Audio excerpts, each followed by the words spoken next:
through the township. We captured the scene from Bond to Block where Leon Stars wing player Mohamed Bouyature was stopped from driving through the township on his way to Ghana.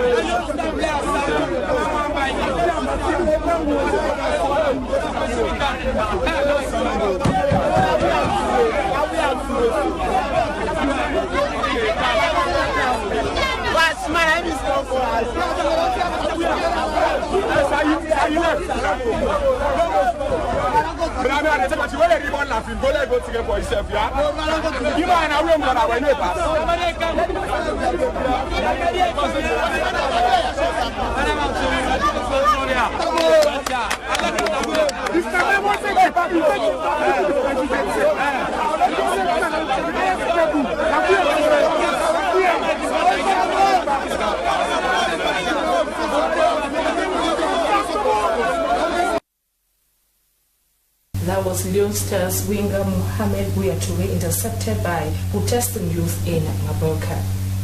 School pupils and workers of all categories were stranded Monday morning following the refusal of commercial drivers and motorbike riders to buy roads. The riders said they were afraid of their lives following a social media audio message threatening to kill any motorbike rider providing transportation services. Land of the Riders Association dismissed speculations that they went on a strike due to the hike in pump price. The police were visibly on patrol to enforce the ban on an unauthorized protest. We took our cameras to the streets to gauge the mood.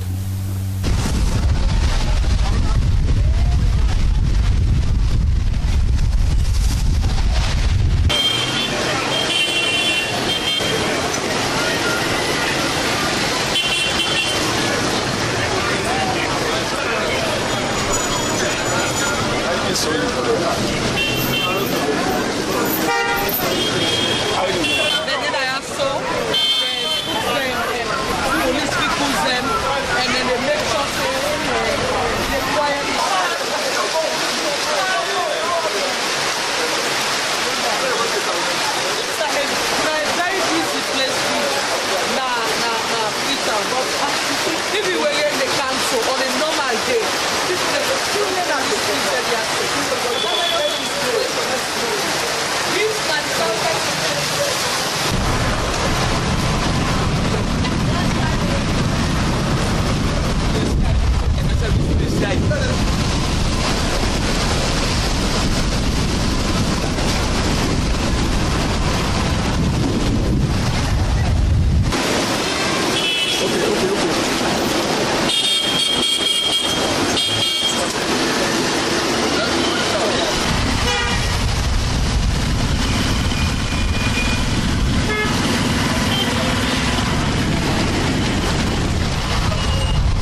Meanwhile, 2 opposition politicians, Femi School and Dennis Bright, are helping police with investigations into what police described as an inciting social media video message threatening to chase police officers away if they ventured to stop a planned demonstration on Monday.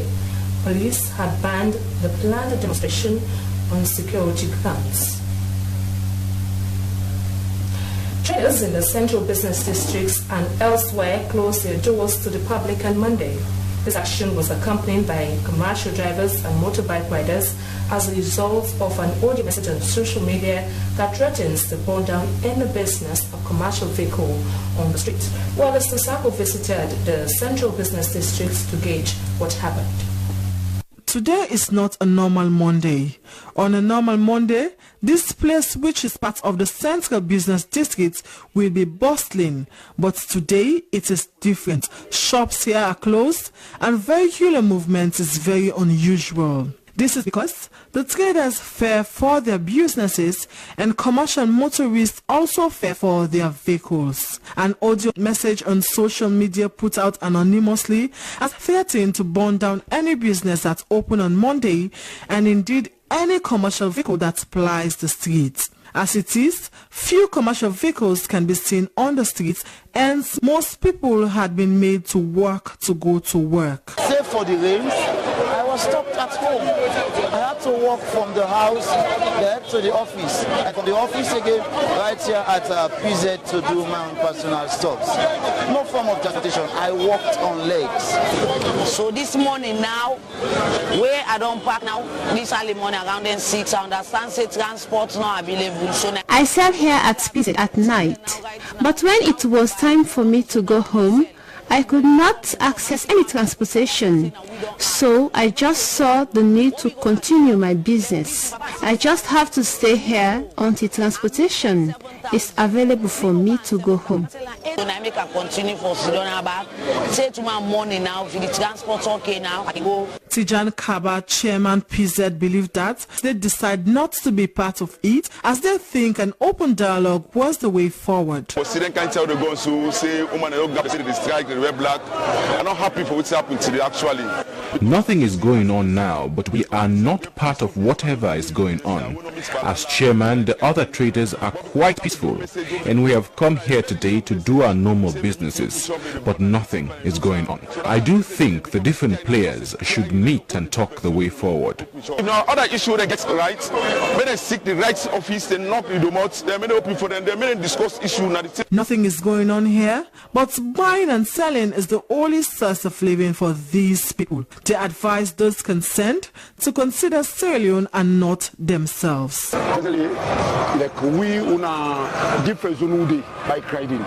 I'm not part of the strike action. For me, I depend on bike riding to feed my entire family. So, I see no need to join any strike action. If I go buy me fare, I put inside my bike, I go ride. It's not the government I work for, not for myself, for my family, for last survive.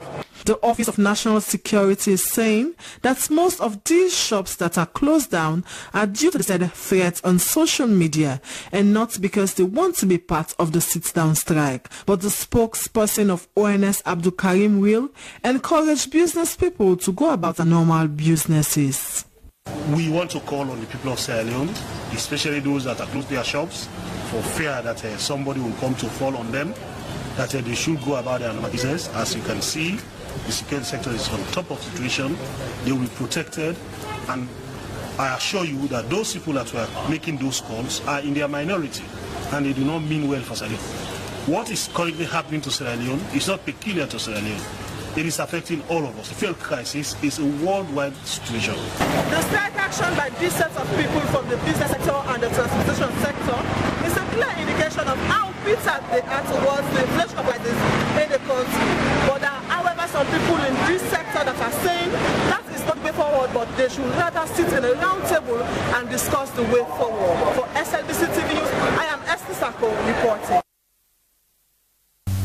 Residents of Makini have called on the Bike Riders Union and the business community to look out for better ways to express their concerns instead of halting their activities. According to citizens, the action on Monday had affected their livelihoods and if not addressed properly, could be worse.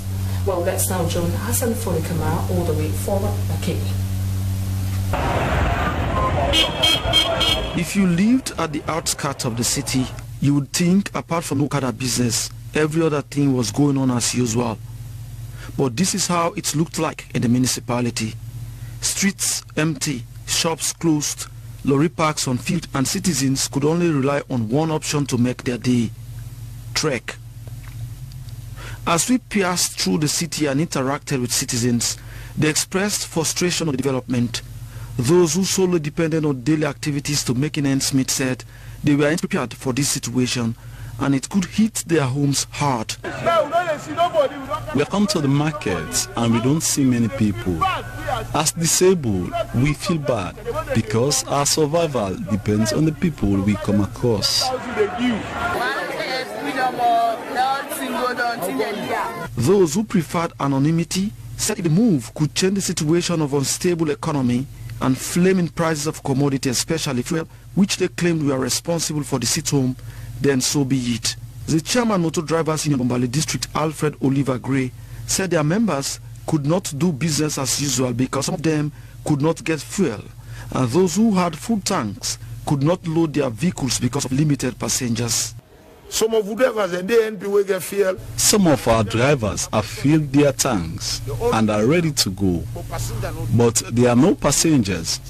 The strike rumors created fear in the minds of the people, which is why they are not here. He said the union was not in any strike. The Bike Riders Union also shared similar sentiment with SLBC. Ishmael Dumboya, the Bombali District Union Public Relations Officer. We're looking at the organization where we controlling our people. We are people from different backgrounds. So if they decided not to ride, we as executive don't have the right to force them from their homes. It's their decisions. But I think saying at the decision and the at the end of the day, they don't do it, they don't pass them by them. We could not get hold of the traders union to fling their bite. Police patrolled the city and beyond, and apart from the scarcity of transportation and businesses, everything seemed to be peaceful. Whether or not the situation would reverse or progress, we wait to see. Well, for Makini, we move over to Kenema.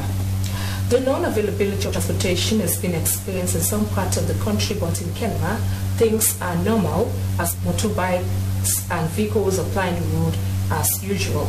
According to bike riders and drivers, though they heard about the said strike action, they are not partaking in such decision, but acquiring fuel in Kenema City is still a challenge, as some situations and stations keep rationing the sales of petrol.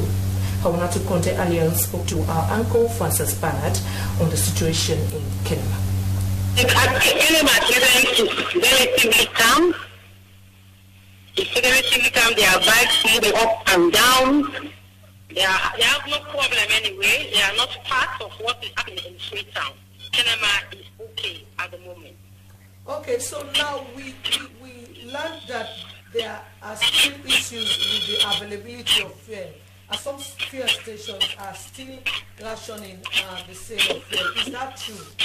Yes, because some fuel stations are selling and others are not. So that's the thing. And those that are selling, you can see long queues on bike riders piling, vehicles waiting for them to acquire some fuel. So that's the challenge here. But apart from that, affected the normal business in Kenema? No, nothing is affected. Kenema is calm. They are on their business as normal, as usual. Kenema is okay. There is nothing.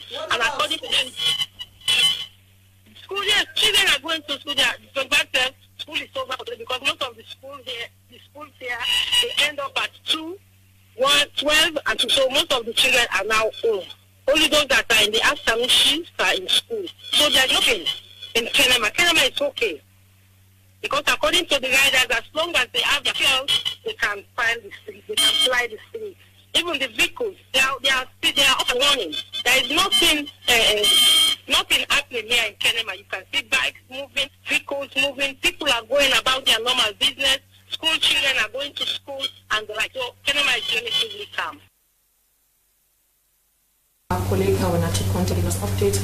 situation there in Kenya. Following the report of ordering of petroleum products, the Minister of Trade and Industry had warned petroleum dealers not to stop the sale of petroleum products at their different filling stations all over the country. Dr. Henderson said that government will frown at any dealer found wanting and spoke to Mohammed Toure following his monitoring visit to several fuel stations in Freetown. Well, we all know what government has done to support the petroleum sector, the downstream sector. We have been working very, very closely with the oil marketing companies to ensure that we have sufficient stock of products, and through those supports we've seen how much we've been able to do with getting the products in the country. But we've had a number of businesses, dealers who are refusing to sell products even when they've been supplied products by the OMCs, and that's really terrible. We think it's not patriotic. It's not even a business. It's not a way of doing business. And we went around to see if any of those dealers were actually doing that, and we got a number of them. So, as usual, there are prescribed punishments, measures that we have contained in the Petroleum Regulatory Act, and we are going to impose those very stringent laws that we have. It ranges from fines to withdrawal of license, and considering all of those that we went around who had products in their tanks but were refusing to sell. So that was what we tried to do this month. So how many dealers we have got? Who are they? Quite a good number. We scoped through the entire Brookfields area, going down to Congo Cross, onto Aberdeen. But by the time we got to Aberdeen, I think a number of the dealers had already known that we were making the rounds. So the stations, most of the stations in town were open. Now we're planning to go around the entire country. And for those stations that have products and they're not selling, we're definitely going to come after them. We're not only going to be checking the tanks, we're getting information from the OMCs on how much they have received, and we're going to also be looking at their sales records. If we realize that there are discrepancies, we'll definitely impose the fine and then withdraw the license. So what should be your message to bike riders in relation to them going to the fuel station and then not having access to it? I have to state this very clearly. It is not by supposition. It's not by rumors. Prices of petroleum products will be going up or be coming down. The price of petroleum products is principally determined by the plants, which we are monitoring, and of course the freights, sometimes exchange rate. So it's not somebody who sits, a dealer who sits at a station that would think that, oh, this price is going to change. We have not seen any need for any price change. The adjustment that we made was done in a way that we are going to be monitoring, and so far we've started seeing some cooling off. We are only trying to ensure that we're able to bring enough products to the public, to the people, and once government is making those efforts, government is supporting the OMCs to provide the required forex and also support them in a number of other ways. We are expecting that this product should be in the tank, the public should be able to have access to it, and that's what we're pushing.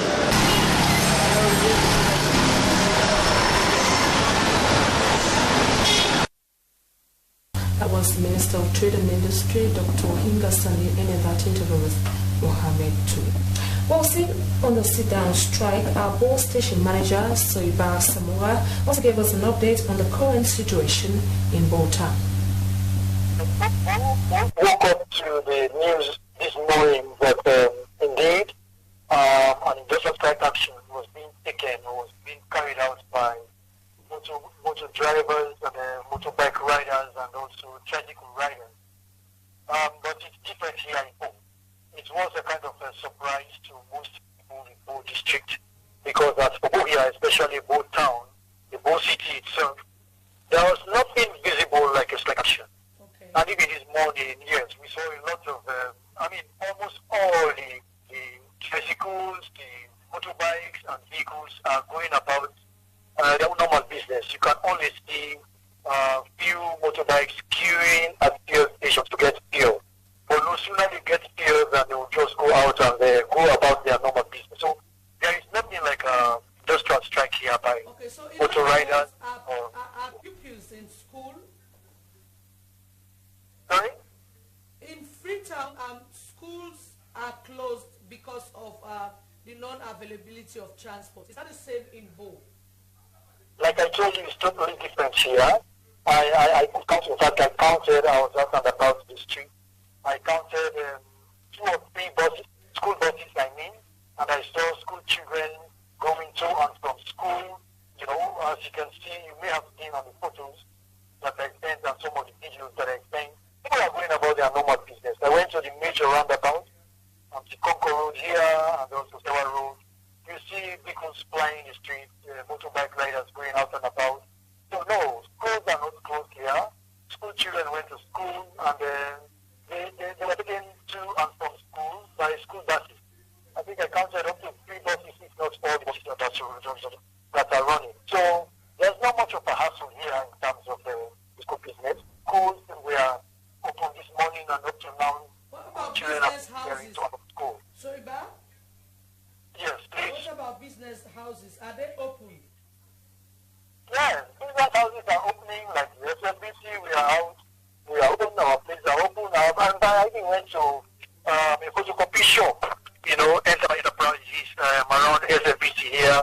And businesses are up and running. Supermarkets are running, shops, you know, Lebanese people are running their own business and so on. And of course, when I spoke to like the bike riders, because that was the funny issue this morning, when I spoke to the police chairman of the bike riders union here, Mr. Sama, Augustine Sama told me, indeed categorically, he told their membership that no one should be seen going out and about. If you want to put up an industrial strike, the best thing you could do is to just be at home, stay with your family, don't come to the street. If you come to the street, you are expected to ride and give services to the public. So yes, that was paid hit to, and no motorbike rider was seen going to the beach, other than going to queue for fuel.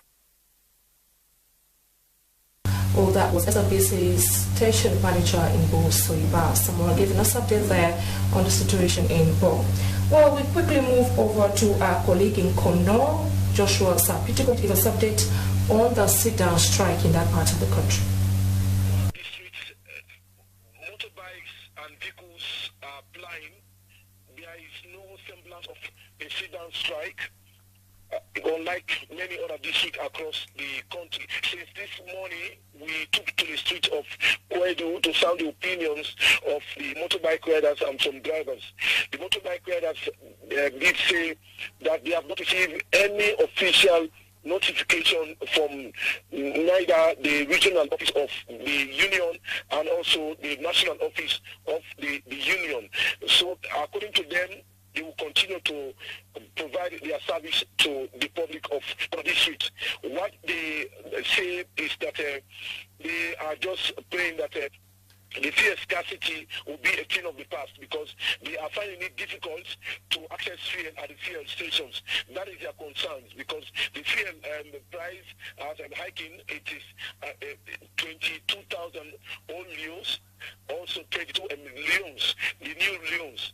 So that is their concern, that the fuel dealers must ensure that they give access for them to get fuel at the fuel stations, because here the black market is the order of the day here in Kono district. The fuel dealers only get the fuel at fuel pump stations, except they get them by the black market. So this is a concern. But no business are going on. So this morning shops have opened and vehicles are plying. You see motorbikes are running, except those who cannot get fuel to use their motorbikes. Those are the only ones that are not applying the route. But those that have fuel, they are providing the normal service that they used to the public of Kono. All right, now Joshua, earlier on we were told that commercial vehicles drivers who wanted to come to Freetown they were stopped from traveling. Is that true from Kono? Well, we didn't get that. We didn't get that as people who worked for the national broadcaster. We have not received any letter from the motor members and general transport workers union here in Kono, nor do we receive any calls from any of the drivers to say they were prevented from running their vehicles, running their commercial vehicles. So we didn't get that. But normal businesses are going on. The Central Periodic Trade Fair Market, which is called Lumo, and that is normally held at the Konomanyi Lorry Park, is on now as I speak to you. People are moving from the 14 children of Kono districts, coming with their produce to transact business here in the referral center at Kwedu. Well, that was Joshua Pitiko there from Kono. On the refusal of bike riders by the street, which caused passengers to be stranded, the National Public Relations Officer, Bike Riders Union Salim Mohammed ATW spoke to Francis Barnett. We are not party to any demonstration. We did not give our consent. We did not approve any demonstration or sit-down strike with any form of people that are trying to create mayhem to the development of this country. All we believe, we are legal hustlers. We have communicated to our membership, and we are still communicating that they should come out and do their normal activities as motorbike riders. There are two things during our investigation which prevented us from running today, especially in the capital city. Okay. One is the heavy rains. The heavy rains and the accessibility to the fare.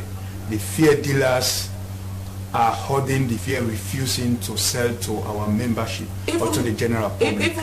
Even after this new announcement? Exactly, yes. Yes. Have you communicated this to the appropriate authorities? Yes, the Minister of Trade and the Director of Petroleum Regulatory Agency, Mr. Badwa, they were very much proactive this morning. They went out trying to find out either there is fear or not in the various filling stations, right? So they try to give a very strong warning. If you don't allow the fear to the people or access, you are going to be fined not only 50,000 now they are going to accelerate it from 50,000 to 200,000 loans if you are caught holding your fear, refusing to access it to the general public. So that has heightened the tension in the fear dealers. Now, as we can see right across, some of the filling stations are now selling the fear to our membership, and we are now encouraging our riders for them to go out and do their normal activities. So there are also concerns from your members that they are afraid of going out to the street. For example, what we had in Mapoka, that even those that are doing or using their own motorbikes to go out, some youth will ask that no, you don't need to ply the route because you should sit at home. Have you received complaint of such? Yes, we have received complaint, and as I speak, this morning at around 8 to 9 at Regent Road, Sheriff Drive Junction, right? There were some hooligans. They are preventing our membership from plying. So we called on the local unit commander, Mr. Mojoe, and the operations commander. So they went there and they made some arrests. As I speak, 4 or 5 of them are under the custody of the Sierra Leone police. So within that particular moment, situations were eased, people were going about their normal activities. So now that the stations, according to you, the fuel stations are open and are making it the product available to your members, will members of the public be able to access your members to go about their normal business? Of course, yes. As you can check now on the streets and roads of Freetown, 80% of the transport running now are motorbike riders.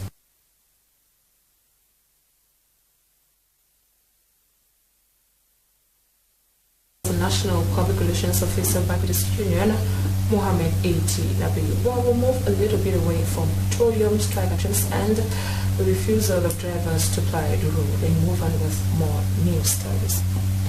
President Julius Maada Bio has stated that his administration has sponsored the United Nations resolution on survivors and justice and tirelessly associated with global voices against sexual and gender-based voices. He made a statement during conclusion of a 3-day conference on sexual health and rights, which has over 900 delegates from 41 African countries. He also acknowledged the initiative by Purposeful, an African-rooted global hub for girls' activism. Hawa report.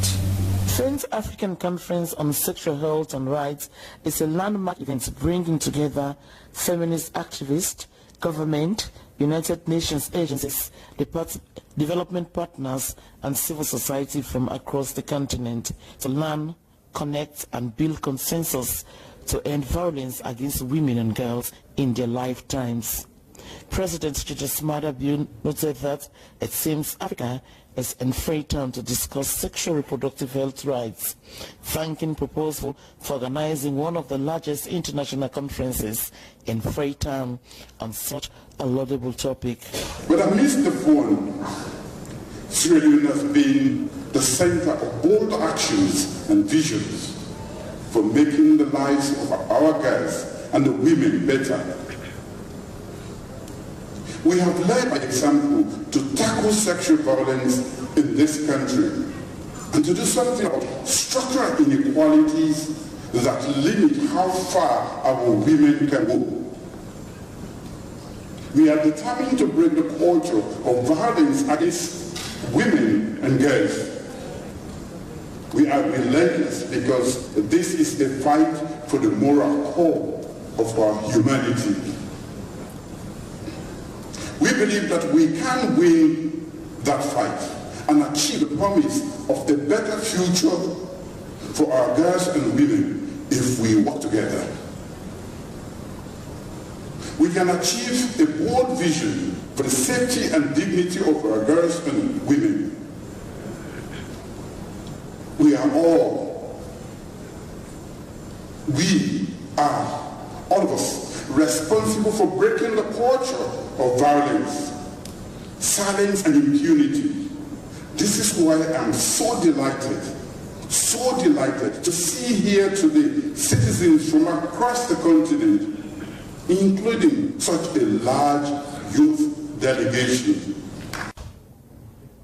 President Bio highlighted that the conference chief patron, the First Lady, deserves a very special thank you, as she has been tireless in working with partners to champion the causes of girls and women, and has given a voice to girls and women, celebrating her for the great work and for transforming and promoting the image of the country as a place that cares and does something about women's issues.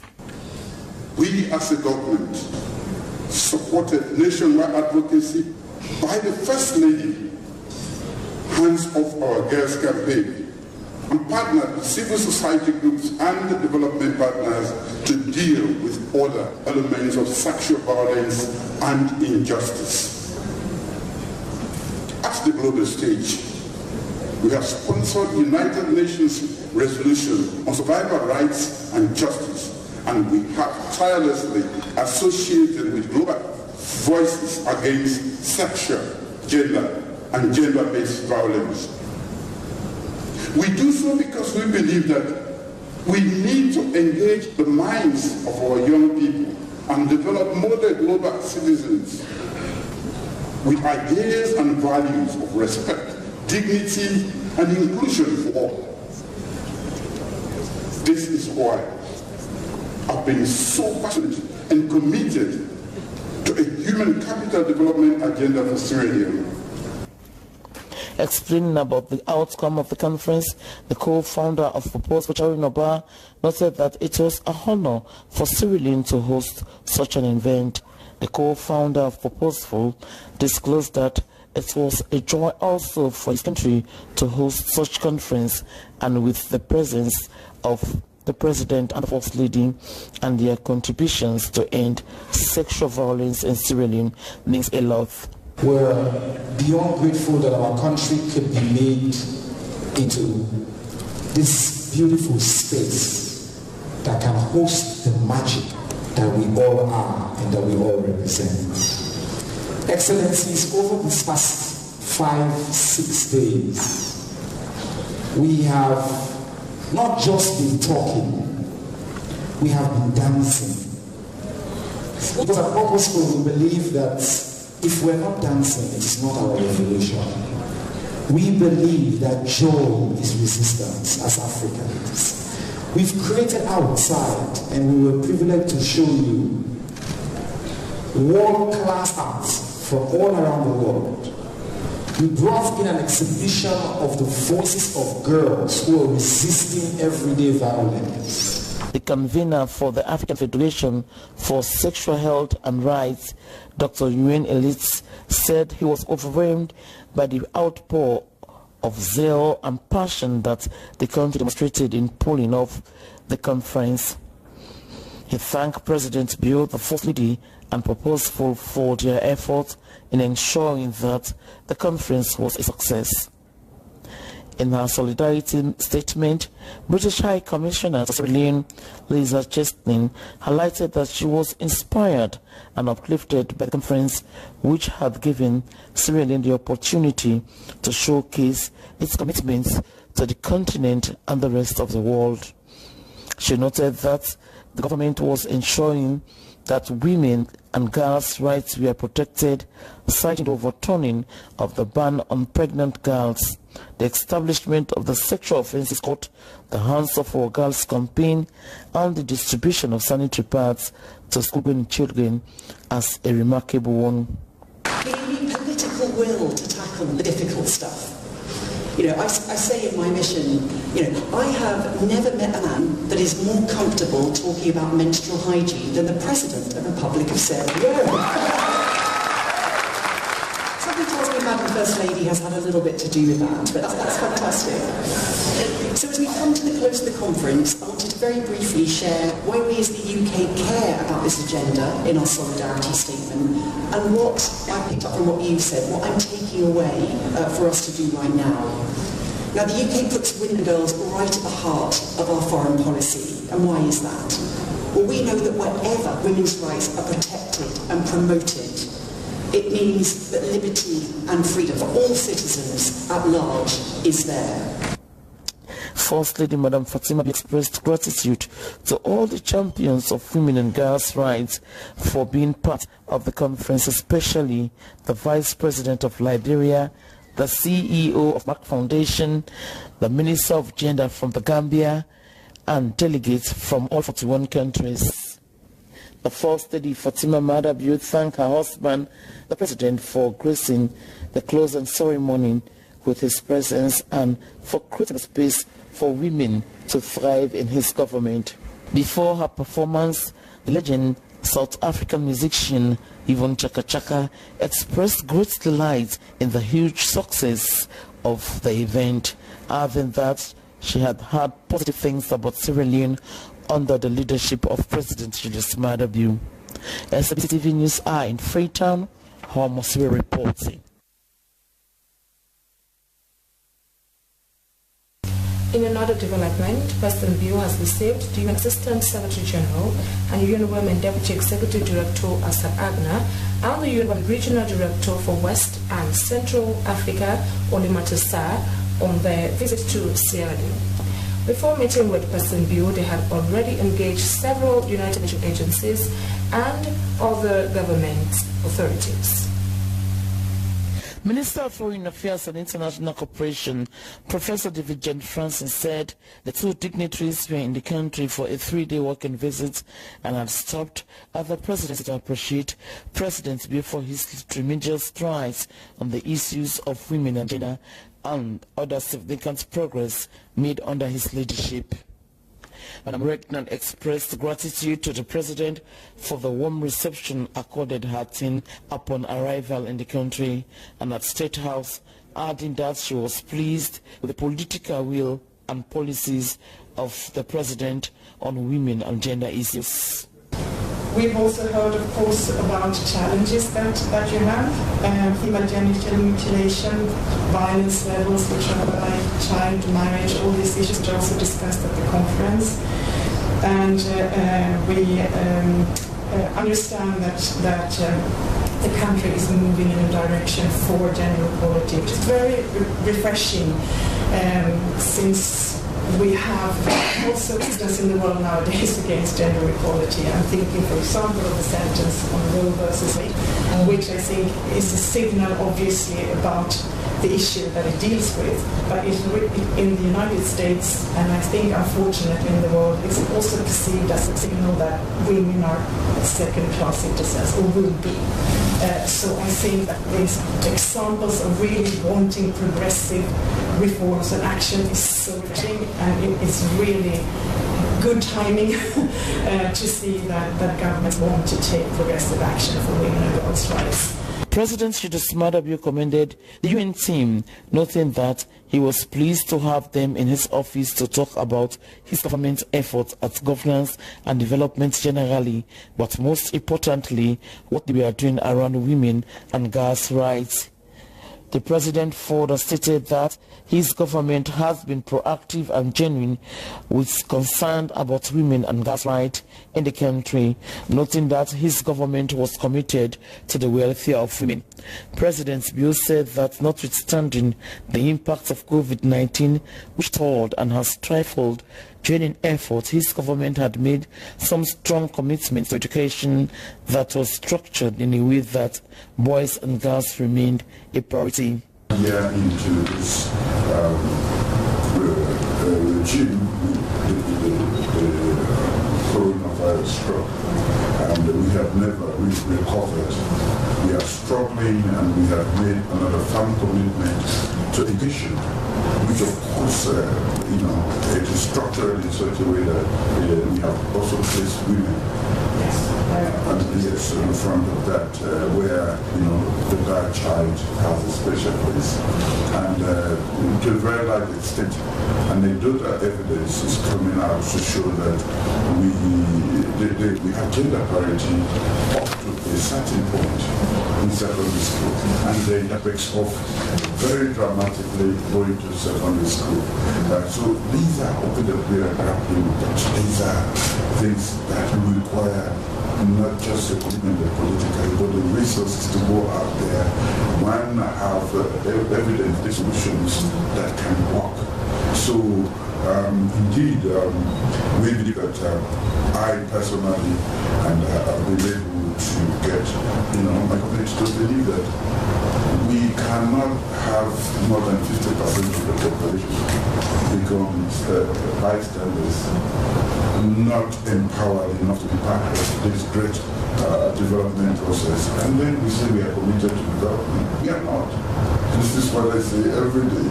We must put all hands on wheel.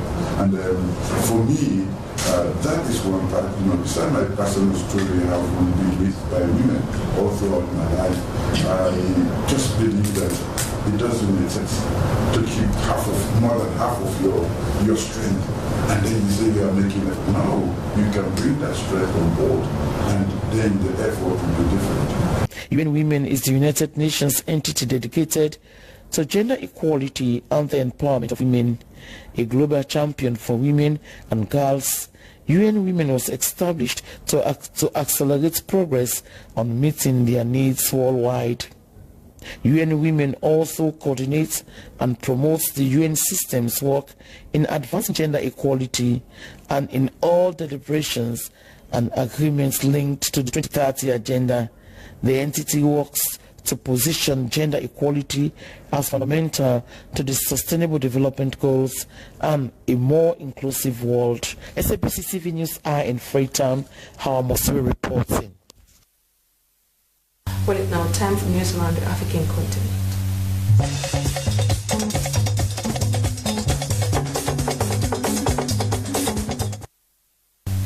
Government said that a group of senior officials from church, oil and banking sectors have been arrested over the past 10 days as part of an investigation into embezzlement at the national company. The Minister of Communication and Government spokesperson Abdelrahman Kolumala said the National Security Agency is conducting on the embezzlement of nearly 20 million euros within the Chadian oil company. Chad joined the circle of African oil producing and exporting countries in the early 2000s, and its economy is now very dependent on it. It remains a modest producer with 47 million barrels in 2021, according to Chadian Observatory of Public Finance. The World Health Organization has said that the latest Ebola outbreak has been contained within 3 months, thanks to a swift and robust response in the Democratic Republic of Congo. 4 people have died since this outbreak, the country's 14th since 1976. 3 of those who died were considered confirmed cases, and 1 was considered a probable case. The WHO will continue to monitor the situation in case of flare-ups, but in a statement, it praised the Congolese authorities. The UN organization worked together with the government on vaccination rollout, testing, contact tracing, infection prevention and control, as well as community engagement. And the West African leader met in Ghana Sunday to review sanctions imposed on 3 neighbor countries. ECOWAS heads of state lifted economic and financial sanctions on Mali, approved Burkina Faso's transition timetable, and gave Guinea an additional 1 month leeway to prevent an acceptable timetable. During the summit, President of Guinea-Bissau, Umaru Sissoko, was elected as new chairman of the bloc. Speaking in Accra, Jean Kassimbro, ECOWAS Commissioner President, said the head of state had reached an agreement with Bamako, which has promised to return to democratic rule. ECOWAS in January has imposed a trade and financial embargo on Mali after its military government unveiled a scheme to rule for 5 years. The consensus of Mali and ECOWAS reached planned for Mali will hold presidential elections in February 2024. Well, for more African news, let's now join our entertainment desk. Hello and welcome to Entertainment News. I am Mariatu Dukure. Now, in our edition of Entertainment News, we have Drizzly officially launches his website for fans and, of course, business opportunities, and it is called drizzly.com. And model and beauty queen graduates as a flight attendant or cabin crew. Benjamin Menilek George, popularly known as Drizzly, has launched his website called drizzly.com, and he is now in a position where it's now easier for people to reach him globally. Now, looking at his website, of course, his page is, of course, starts with his Ashabi album, and he has an Ashabi radio. You can, reach out to him. His t-shirts, everything that he has, his merchandise are all right on this website. You see his radio, which is called the Ashabi Radio, all the tracks of his first album, and of course, whatever business opportunities or concerts that he has are all on the website. So it's very easy now to reach out to him as an artist, be you a local fan or an international fan, or for business opportunities. Now, first runner-up Miss Teen Sierra Leone 2016, runner-up Miss IPAM 2019, and winner Miss Black 2019, and of course a model, Clara Makuta Sise, has just graduated as a cabin crew or flight attendant from the Cabin Crew Academy, Aviation and Tourism Training in South Africa. She acquired her license as an international flight attendant after scoring 90%, making her one of the best achievers in her class. On her Facebook page, she expressed gratitude for achieving her dreams, and she is proud of being the only foreigner in her class to be licensed international flight attendant from West Africa with dreadlocks. Now, she shares a bit of her journey with us on her YouTube page called Makuta's Diary and Vlog.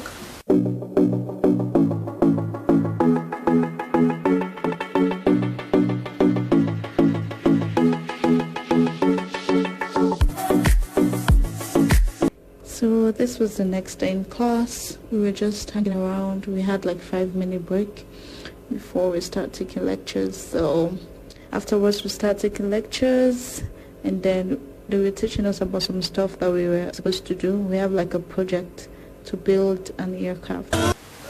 Alright, congratulations to both Drizilik and Clara Makuta Sise for a job well done. Continue soaring high. Well, ladies and gentlemen, that's it for this edition of our entertainment news. Thank you so much for watching. Hope you enjoyed it. I hope you to do Korea once again. Thanks so much for watching, and please keep watching the SLBC. Many thanks there to Mariette Dukuri for that entertainment update. Well, we quickly move over to a sport desk for the latest update in sport.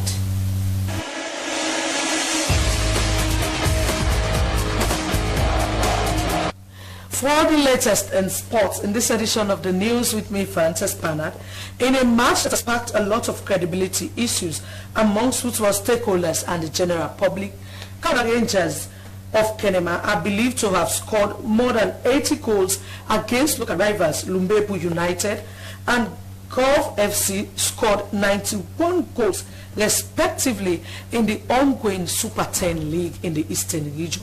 Wow, the highest ever in the history of football in Sierra Leone, maybe even in Africa. But let's find out more about this match. These two teams have been battling for supremacy in order to qualify for the playoffs to gain promotion to the country's top flight league, the Sierra Leone Premier League. Sitting on 32 points apiece, Kaula Rangers from Kenema had a goal advantage over their Gulf FC counterparts from Kono. With this in mind, the two teams went into their various matches with determination to secure the remaining spots available for the Eastern region.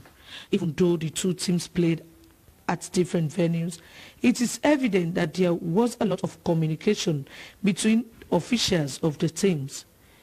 Before the break, Kaula Rangers were leading by 2-0 before scoring more than 70 goals in the second half in a bid to outscore rivals Gulf FC, who themselves were leading local rivals Kokoima Libano FC by 10-1 in the 55th minute of play.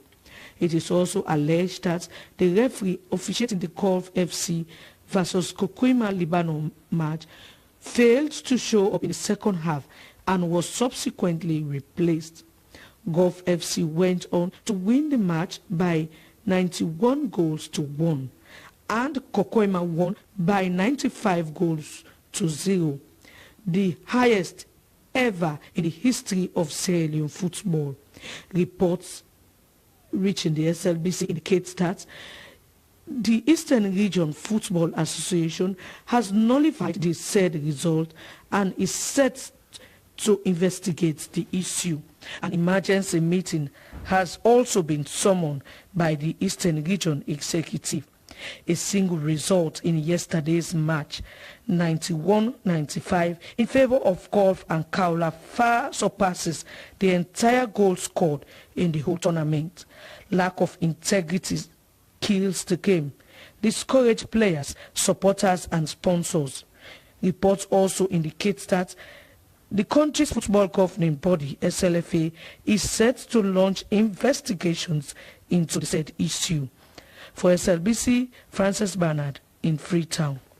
Anyway, from that we now go to the international scene. And in the international scene, Nigerian sprinter Blessing Okagbeye has been handed an extra 1-year ban for additional doping violations to add to her existing 10-year suspension. The Athletics Integrity Unit charged her with evading sample collection and tampering or attempted tampering with the doping control process. In February, the 33-year-old was handed her original ban for multiple breaches of anti-doping rules. She was suspended during the Tokyo 2021 Olympic Games after failing a drug test.